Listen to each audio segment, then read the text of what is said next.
This procedure begins with defining the reference space. A stereotaxic atlas may be helpful in determining the boundaries of the area of interest. Next, organize the slides and determine the section sampling frequency.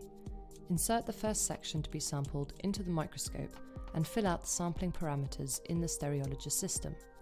A grid will be placed over the reference space, and at each intersection an optical dissector will be sampled. Once all optical dissectors across each section are sampled, the stereologist system will provide the results for the study. Hi, I'm Dr. Mark Burke from the Visual Neurosciences Laboratory in the School of Optometry at the University of Montreal. Hi, I'm Dr. Shahin Zangenehpour, also from the Visual Neurosciences Laboratory in the School of Optometry at the University of Montreal. Hello, I'm Dr. Maurice Ptito, Director of the Visual Neuroscience Laboratory at the School of Optometry, University of Montreal. Today, we will show you a procedure for performing unbiased stereology in the non-human primates. We use this procedure in our laboratory to estimate total neuronal populations in various brain areas.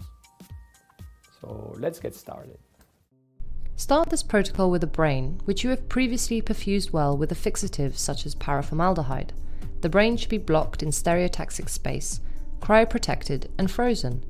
To see these protocols in detail, consult our recent JoVE article dissecting the non-human primate brain in stereotaxic space. The brain should be systematically sectioned to contain all of the reference space.